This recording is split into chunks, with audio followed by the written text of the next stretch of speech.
Time Sync is the weekly podcast to let you know what's worth sinking your time into. Head to timesyncpod.com for more information like our rating scale, show notes, social media, videos, and more.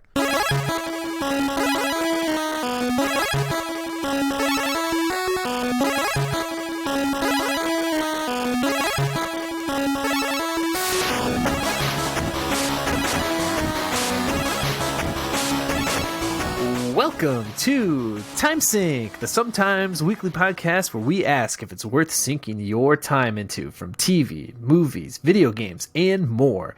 We rate content not on its quality, but if it's worth your limited free time on a scale of 1 to 5. 5, put it at the top of your list. 1, it's not worth your time. I'm your host and pop culture super junkie Sauce, and this week I am joined by Mr. Hummer. I can't help but do it, but what up, dog? And Brad. What's up? What's up? Dog. What's up? What's up? What's up? I'm great. I'm hilarious. He was waiting for you to say it, Hummer. I was trying to set him up. I literally was like, where are you? Where are you, bro? And I'm looking at Sauce being like, where's Sauce? Because he's the one who started this whole thing. He would have brought it full circle. Up, dog. We got a great episode for you guys this week. This week, we're going to talk about The Courier. The Courier? Courier. The Courier. Like messenger, but like French. The carrier? The Korean. The carrier. The caviar? The caviar. The courier. The kumbiyan? The courier. The Kumbiyan. The kumbaya? And Burnham's Inside. And Coral Moon. So stick around. We got a great episode for you guys this week. So, Mr. Hummer, what is Le Courier? Le Courier. Le Cordon Bleu. This is a movie, a true to life story about a French chef who shuttles around Paris carrying his bread to other bakeries. Just kidding. This is a spy movie. I thought you were serious for a second. This is a Cold War spy movie. For a second, I was like, this is a classic Hummer movie. Sauce's whole world has to readjust before you continue on, because he's so sold on this movie about bread. He was bready for it, man. He was bready to get that bread. And spoiler alert, it ends with the bread being very well done. But no, it is a classic spy movie set in the Cold War. It's based off a true story, and I'm not going to ruin it because I'm going to do the review first here. It's a 4. It's a fantastic movie.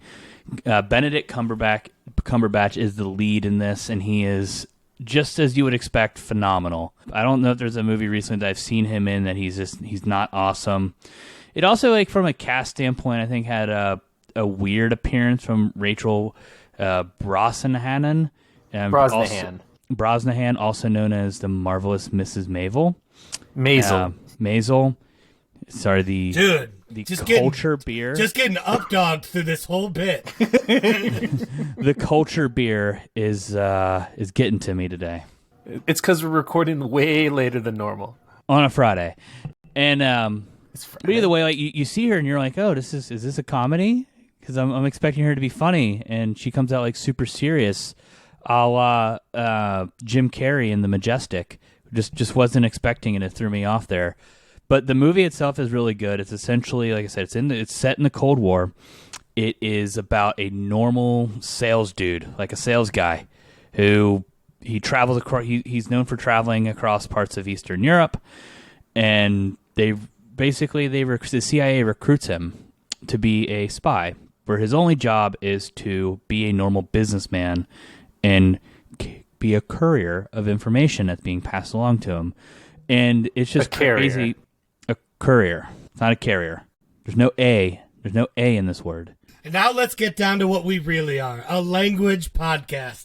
Hi, my name's Brad, and we've tricked you this entire time. We're here to talk about the correct pronunciation of words and sounds and meanings of words and sounds. Now, let's recall the episode where we learned how to pronounce words from Iceland. But yeah, no, it's a super cool movie. It's action packed. It's smart. It does have some I wouldn't say comedy is not the right word, but it's a smart film, and it's a true story. It's just crazy. What's also cool about this true story is I have a habit. I don't know if you guys do. I go through and try to Wikipedia the movie because I can't wait to get to the end. So I Wikipedia as I'm watching some of these movies. Never. You can't Wikipedia this movie because the source material is so like outrageous that they don't actually know exactly what is true and what's not, because the main character, like his self-biographies, autobiographies are just like, they're known to be wildly inaccurate. But that's called fiction. but like when they go into it, and after the movie, when you dig into it after the movie, you're trying to see, okay, what's true, what's not true. Like, they did try to base this off of as many credible sources as they could. It's just a lot of it too you couldn't get through. But basically what the whole movie is about is like trying to protect the world during from the anxiety of nuclear war that was associated with it. And this is at the height of the Cold War. So it's peak 1960s. It's around the time where the Berlin Wall is actually going up. It's not at the end where it's coming down. This is when JFK is president. And so it's kind of centered around all of those events, the Bay of Pigs, the Cuban Missile Crisis, and it's just a really, really cool story. I think it's worth watching. It's one of the better history biopics that I've watched in a long time. I think the last one we did on here was Midway, which I didn't give too great of a review. This one's phenomenal. Literally the last one you did was the United States versus Billie Holiday. No, I mean like a World War II like military. Sorry, I should rephrase that. Military biopic was Midway, and I didn't particularly care for that, but this one was awesome. I'm gonna watch it again. It was that good. Did you ever read the book "The Things They Carried" by Tim O'Brien? Ever read that book? The Things They Curried? Yeah, exactly. But this time, carried. Have you ever read that book? I have not. So it's this story, right, about these soldiers in Vietnam and some of the like trials and tribulations they went through. And I was forced to read this book in high school, I think, at some point. And I very vividly remember about halfway through the book, the like first sentence of a chapter is like, everything you've read up to this point was made up. And you were just like, I was literally just like, the fuck? And I set that book down and I did not read the rest of it.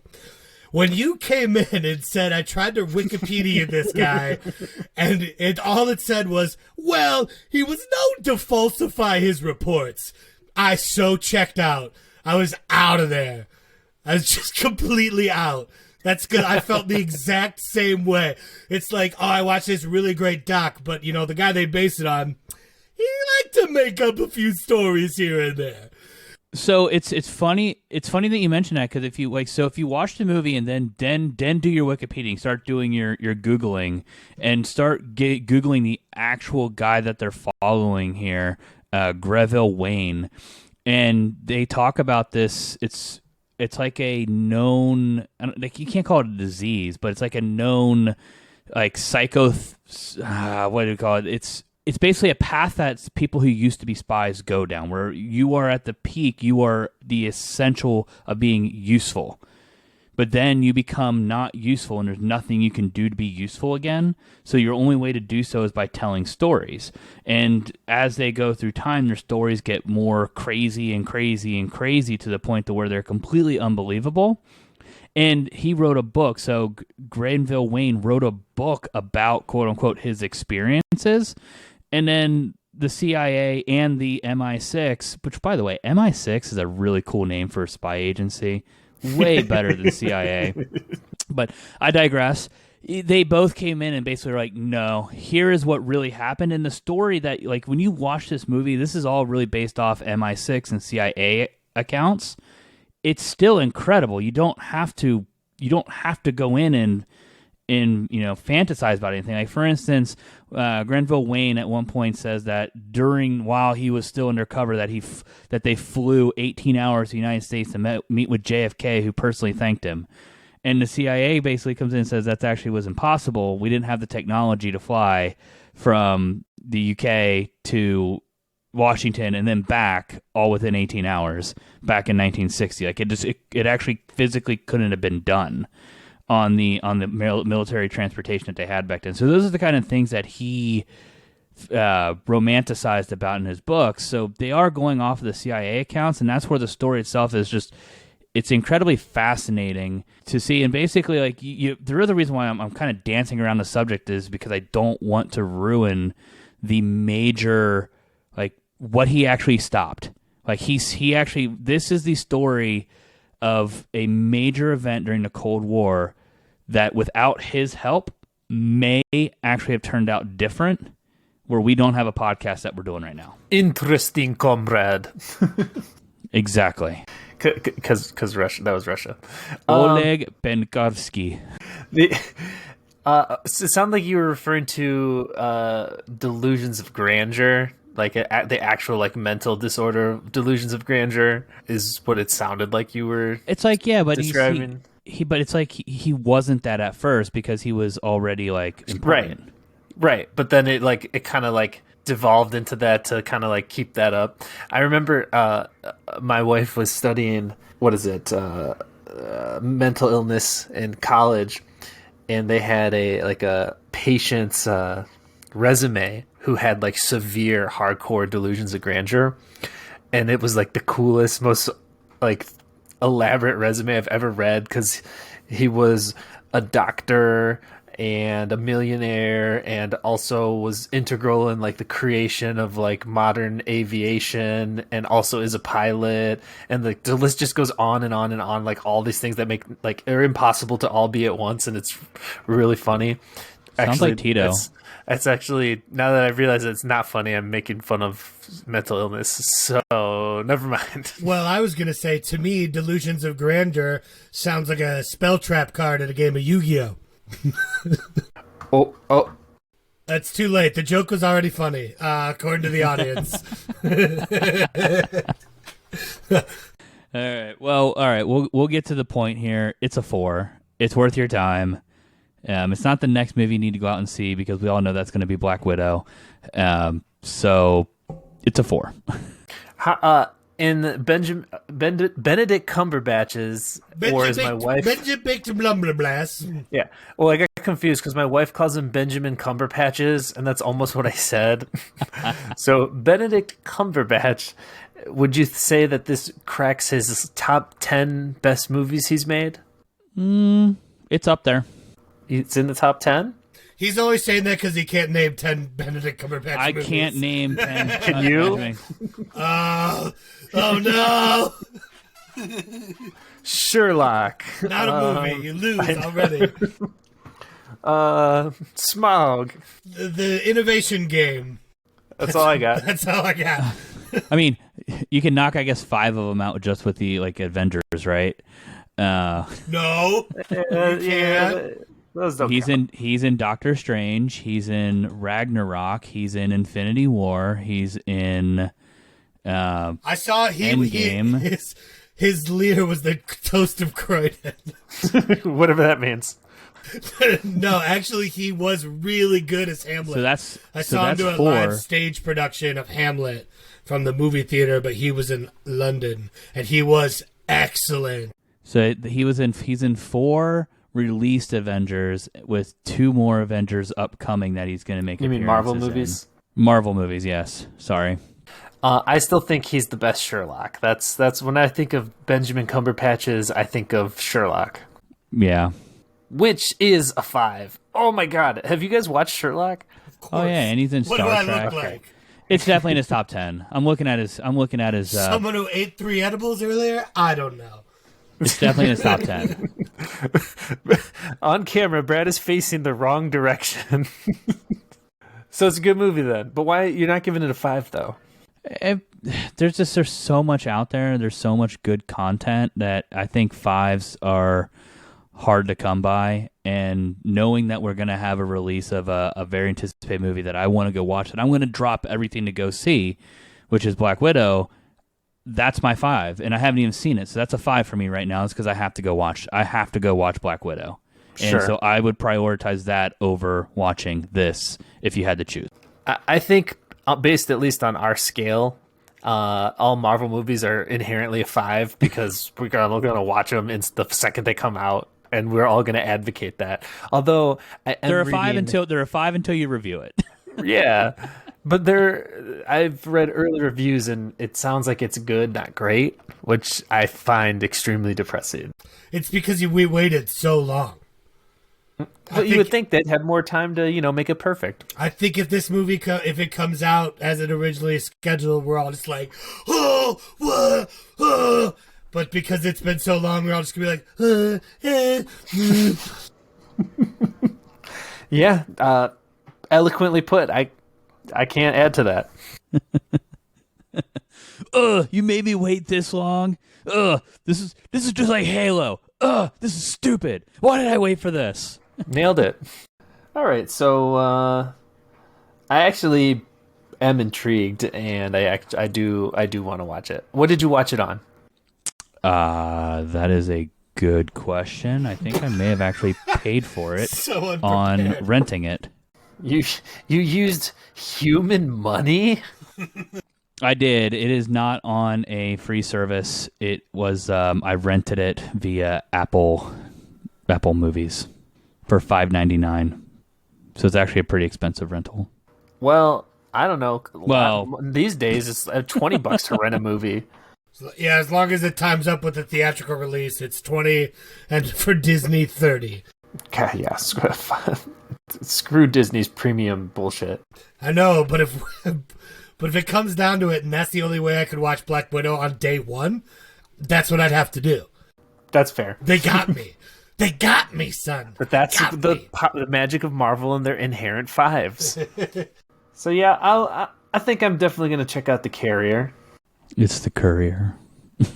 Shh, you're going to make Hummer mad. You wouldn't like him when he's mad. The Carrier, I think, is in referencing to genetics. The couriers are in references to packages. Delivering big packages. Damn it. So I would like to share with you a movie, a special, that became available on Netflix not too long ago. A month ago-ish. Bo Burnham Inside. Ooh. So this is a comedy special by comedian Bo Burnham, who was on a brief hiatus from comedy and used the quarantine to write, direct, produce, edit, and star in his own comedy special. It takes place 90%. It takes place 100% in his apartment, but 90% of it is in one room, essentially, and it's a combination of a couple jokes here and there. It's weird doing stand-up to no one, so it's more bits, sketches, and lots of songs. I think the majority of it is like songs, but they're not full songs. They're not like 2 to 3 minute songs. Maybe 1 or 2 is. It is very funny. It is very time sensitive, time specific, because this is gonna hit hardest and most relevant now that we're all post-pandemic, post-quarantine. So he made the whole thing while he was in quarantine. I'd be interested to see what people thought about it, 5 years from now, because most of it is essentially jokes based on him or us being trapped in a room or trapped in our houses. It is very funny. A lot of the songs get very insightful when he's making comments on like American politics and like corporations in America, and then totally plays into that and just turns it into jokes. Like, here's some really fucked up shit that's happening in the world, and now I'm just gonna laugh and joke about it. But it is very insightful. And then like throughout the special, you can tell has like over the year that it took him to make it, he has a slow descent into madness, into depression. One of the memes I saw that was really funny that actually made me want to watch it is, do you guys remember that clip in Parks and Rec where Ben Wyatt loses his job, and so he's making like a claymation movie, and Chris watches it and he's like, Ben has depression. Somebody turned that into a meme, but about this special, and I was like, that's hilarious. I gotta watch it. Bo has depression. It is very impressive what he's able to do in this one room by himself, and the production value that he brings to it. Like, while he's singing his songs, he's also controlling the lighting and controlling the background and filming everything.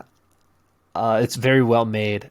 I'm actually extremely, extremely impressed. I think Bo Burnham is a genius when it comes to this stuff. He does not rely on a lot of like blue, lowbrow humor. Most of it is pretty, like, I don't want to say intellectual, but you have to. I think you could use that. I've seen some of the other stuff he's done. I think you have to have a brain to understand it.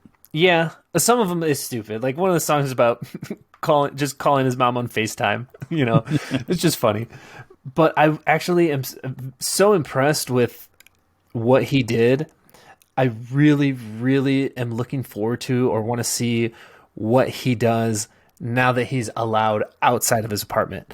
Because now I don't want to see him do stand-up. Like, yes, I appreciate his the way his brain works, and I appreciate his jokes and the commentary he's trying to make on society. But I want to see it in this form now. Not just stuck in his house, but being able to, like, go to and film in different places and do different things and take advantage of being able to go outside, just because of how impressive it is and how his brain works. Another cool thing about the special too is there's a lot of writing and whiteboards and a lot of stuff going on in the background. So I think that there's a lot of jokes hidden in there. Definitely some rewatchability, so you can catch things that or look for Easter eggs and stuff that you didn't see before. It also makes me wonder, because towards the end of it, I don't think this is a spoiler, but towards the end of it, he kind of does start to give in to, like, the madness of being stuck in your apartment. And he even talks about his own mental health and why he got out of comedy.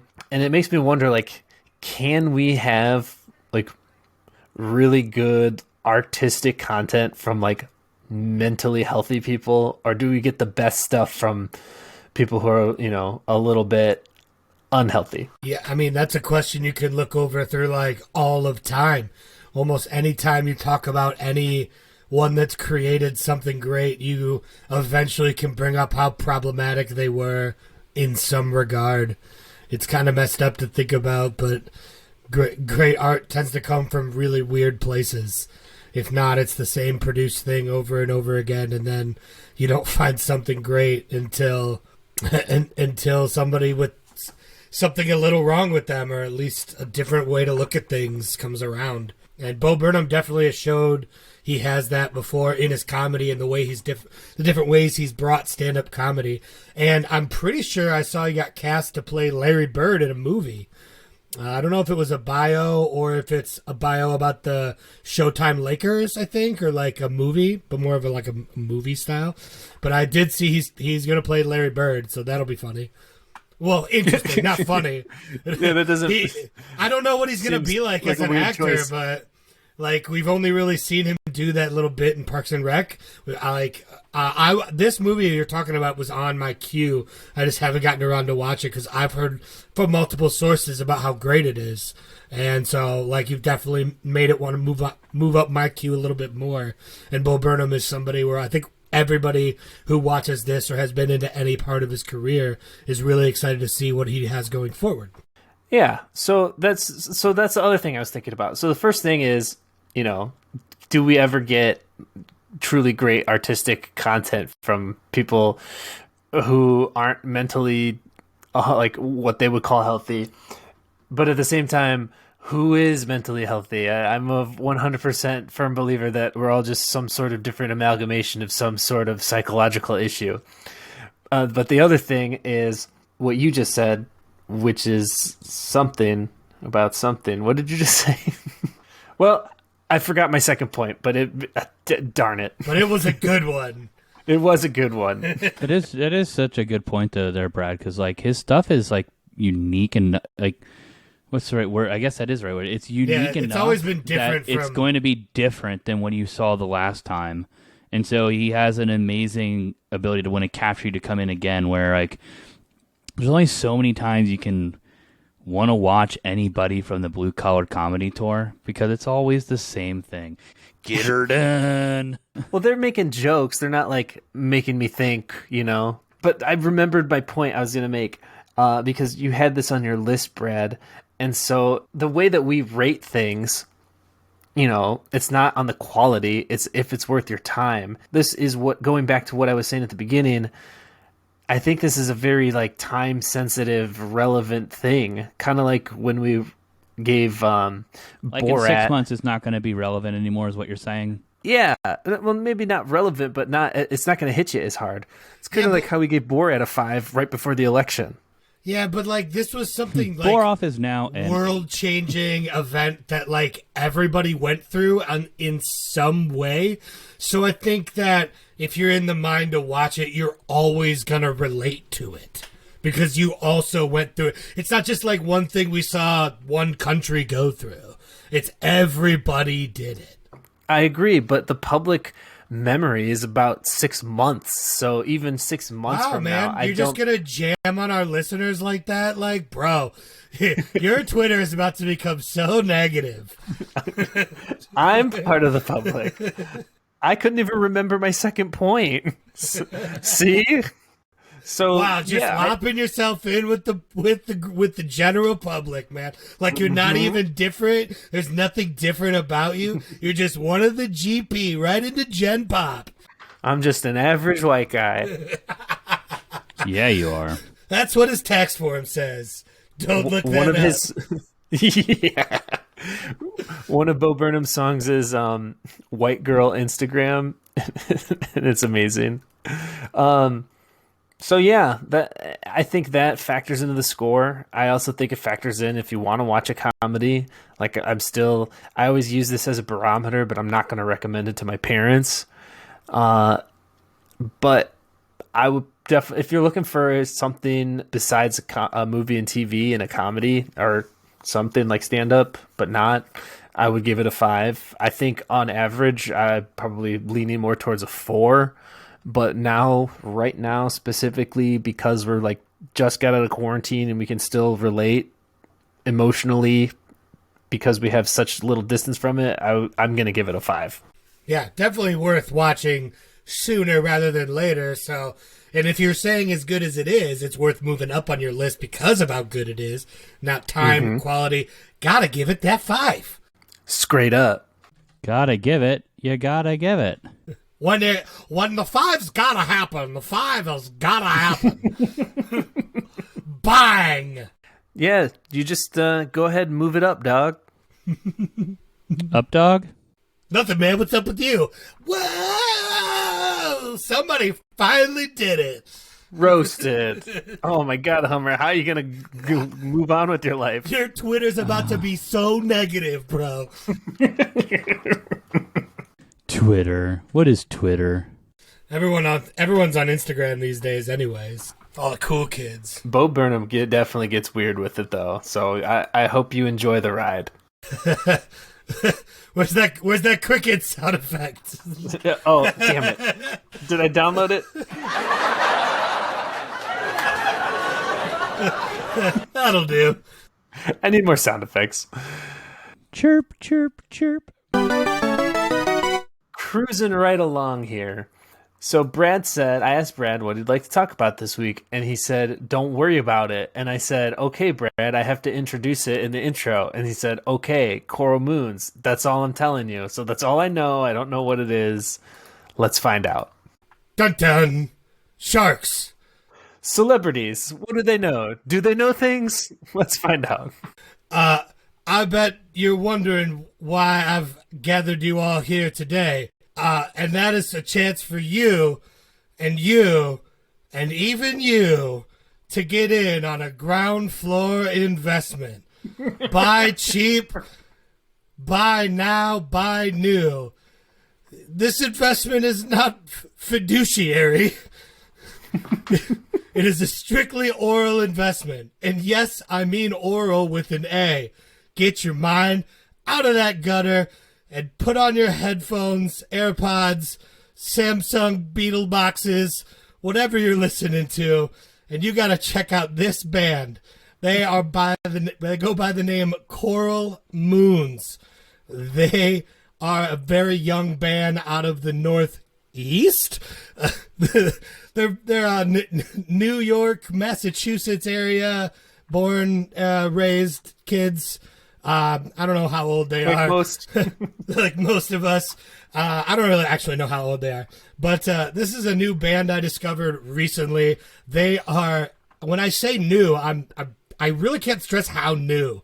Like, and Coral like, what?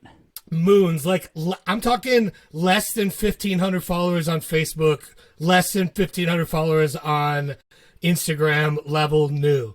I'm talking full studio album has not dropped yet. That album drops next month, in the month of August. I believe the 6th is the day it's posted at. That's I've been trying to pull that information off the top of my head because I refuse to look it up. Don't you mean the top of your head? So that's how new this band is. And guys, I got this recommendation from my younger sister actually, probably 3 weeks ago. So definitely shout out because I am hooked on this band. Like, right now you can find 1 EP and 2 singles on your streaming devices. The last one was literally released like a week ago, which they just released the music video for that very recently. This is an incredible band with a really great sound. They definitely remind me of one that I already recommended on the podcast, which was Lake Street Dive. Now, they do have a little bit of a poppier sound, a little bit more funk, like psychedelic rock. They're touring like the New York upstate New York and Massachusetts festival scene right now. So it's definitely like festival level rock. Lead vocals are by a female. I forgot her name, but I am going to look up. Carly Craft, that's her name. She has an incredible voice. I love her tone. And she's got a great belt behind it, and she's absolutely incredible. And it's great to see her up front in this group that she's behind. Some very talented musicians, just putting out some really rockin' music that is so good for this summer.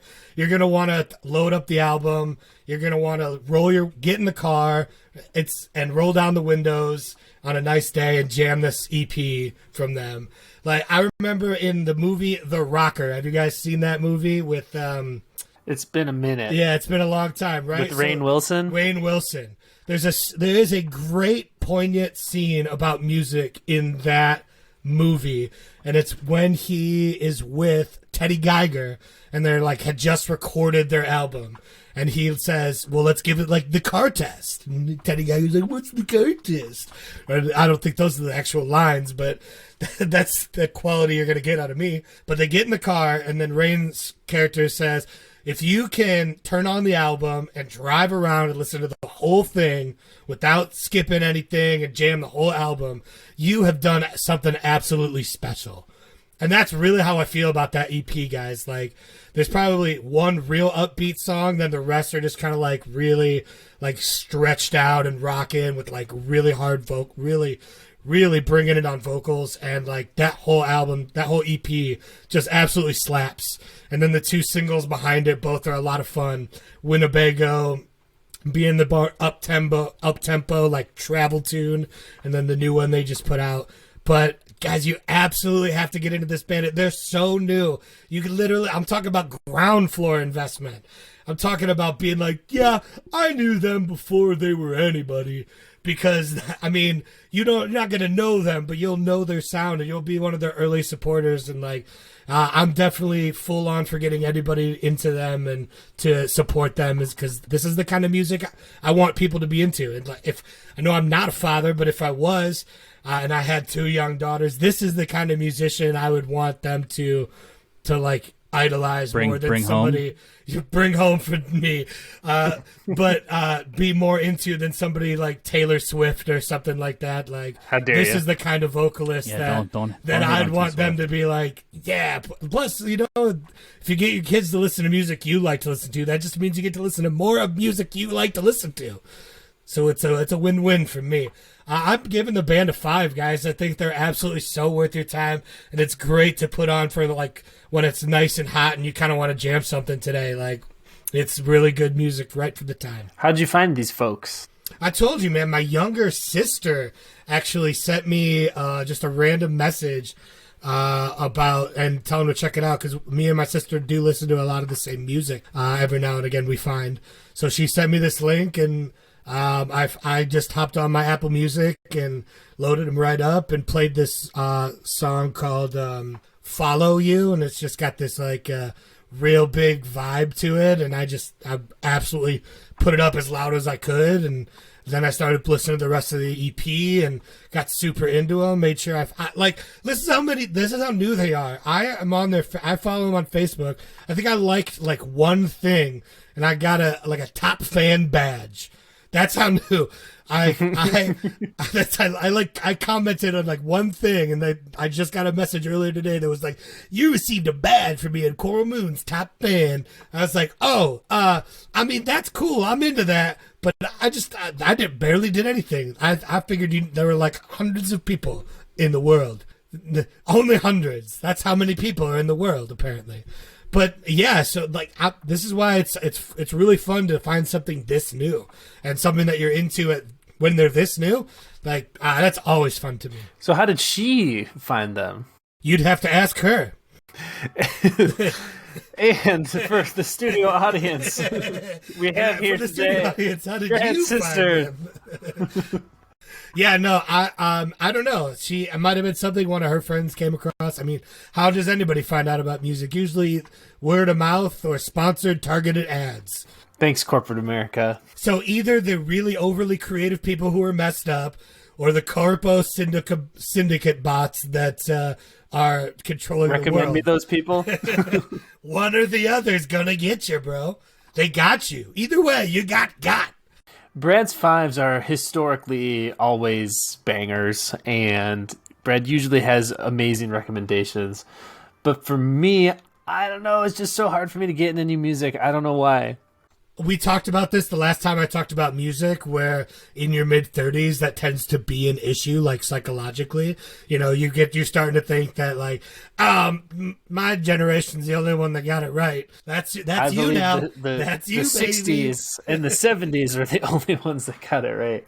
But no, even in my 20s, it's still hard. It's like, I don't know. Music is not my thing. Like, I love and appreciate music, but like a very, very small genre of music. Well, there's so much things to entertain you these days. Like, I don't get into art very often. I appreciate the fact that there are artists who can create art and do art, but at the same time, I'm like, oh, cool, look at that art. Yeah, that's about as much insight as I have. I don't get art at all. Like, I'm like, it's art is stupid. It's the Empire. Art shouldn't exist. It's the Empire State Building, and somebody did it in colors. That's cool. This person sent a message of love. That's cool. Oh, this is a Banksy, and now it's being shredded because of corporate art. Awesome, man. That's See, that really I get. cool. That I get. What I don't get is like shapes and like, you know, like postmodernism. I don't get it. It's cool, man. Let my therapist explain it to you. All right. And actually today for the audience, we have surprise guest, Brad's therapist. It's Who's also his sister. Yeah. They both got there at the same time. Coming to you from a live studio audience. I'm sorry. I can't help it. I hate everything about that. The buttons are right here. And That's just like said. a man, you gotta touch all the buttons. Mm-hmm. Except for the one that matters. I don't know what that was. See, then the studio audience goes. He went there.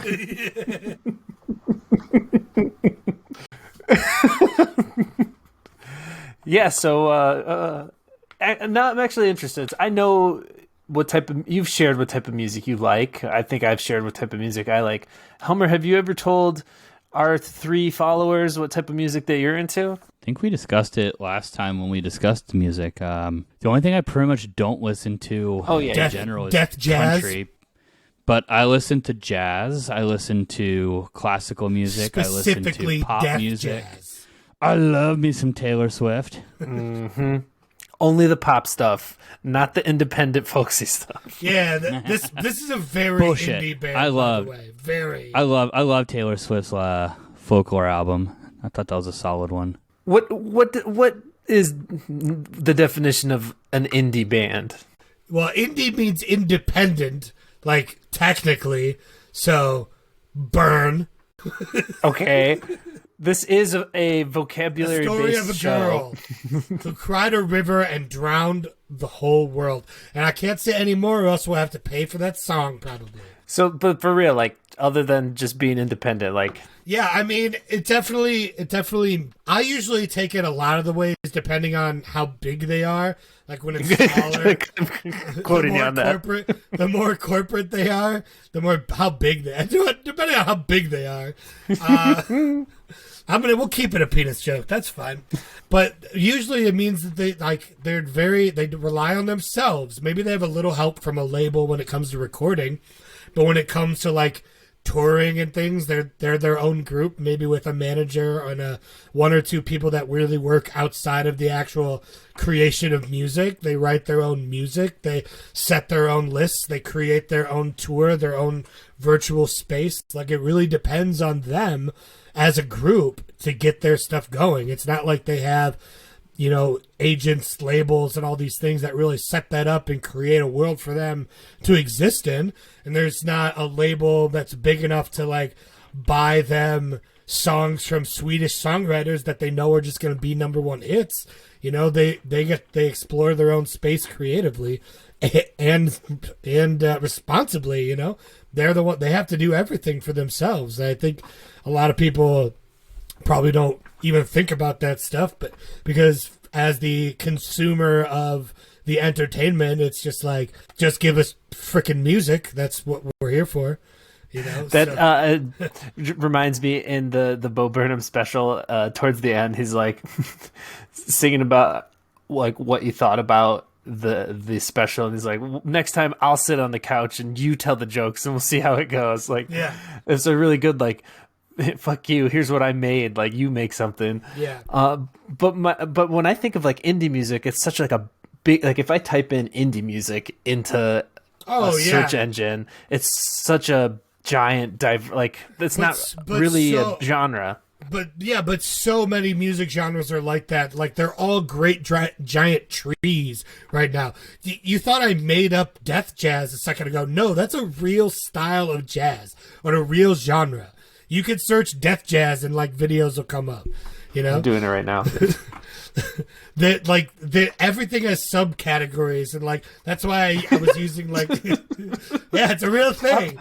Top death jazz artist. Yeah, see? Soil and Pimp Sessions. Yeah, it's a real thing. It's pretty cool. Interesting. But there's so many subcultures of music now, like, that you really start, like, I remember I saw this one band, and they kind of had like, they were very pop punk kind of rock, but then they had this like, their guitar made them sound so Beach Boys sometimes. And I was like, what kind of like music do you guys think you play? And they were like, oh, we call it like Beach Boy punk. And I was like, oh, that's fucking weird. But like, that's what they call it. And so like, there are lots of jam bands who are like, no, we're not jam band, we're psychedelic funk. So it's just like, there's so many subcultures and genres in music now. It's absolute insanity, but it's talking about all the places you draw influence from as a band. And you don't really see that on the big scale as much as you do on the small scale, which is why it's like I said again, it's always fun when you find a band that's still this small that you could start recommending to people because they're so worth getting into. And then before you know it, they're going to have 5 albums out. And if any one of them ever blows up at all, you have 5 albums worth of content, but like you could spend that first summer enjoying that EP right now. Okay. Point well made. I listened to most of it. That's all I need, baby. Like 95%. Beautiful. That's an A. That's an A. Even on the college scale. Of which I almost attended fully. Nah, not even close. So, since we're trying to shorten our episodes a little bit here, stick to 1 review each. I am enjoying this new format. Makes it a little bit easier on my editing plate. Summer's really busy for me. I'm real busy at work, so I don't have as much time to edit, and that's why our schedule's all over the place. That's why we're the Sometimes Weekly Podcast currently. But we're the trying to be weekly podcast. Yeah, that's better. I like that. We'd really like to be weekly podcasts. We'd do it if we could, weekly podcast. Mm-hmm. I don't want to forget this gem and make sure... Start paying us and maybe we'll be able to do this weekly podcast. Yeah, there it is. Do you guys want to bring back Netflix Roulette? Yeah, go for it. Get roulette, yes. Bro. Get. Damn it. This is what I get. I will do it. I'll take one for the team. You did this yourself, Anakin. I do want to keep this as a small segment on each episode because I think it's funny. And because I think it's funny can be like the reason for like 95% of the choices I've made in my life or things that I've said. Like that's the reason there. I know of at least once where it's gotten you in a lot of trouble. I can think of many, many times. But only one of them's the reason we met. And that's a story for a different podcast. Okay, so here we go. All genres, movies, spin. I got Layer Cake, a 2004 movie. I know that movie. Yeah. Have fun. So I'm going to rewatch Layer Cake that I haven't seen in apparently 17 years. So great. Great. How great for you. So thanks for sticking around. If you made it to the end of the episode and you enjoyed this episode, leave us a review on the podcast app that you're listening to. You can find all of our social media links at timesyncpod.com. Come chat with us on there, and we'll see you guys next week.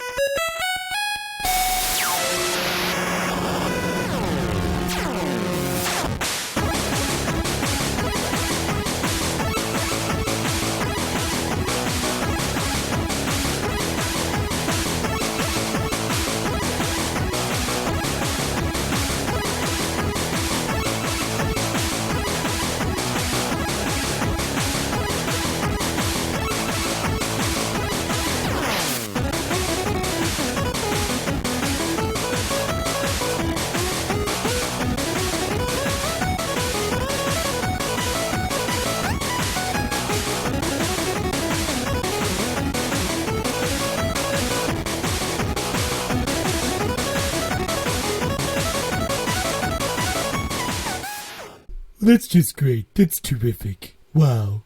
That's wonderful. I think you're going to give Layer Cake a 2. You can give it a 2, sweetheart. We'll see if it holds up. Give it a 5.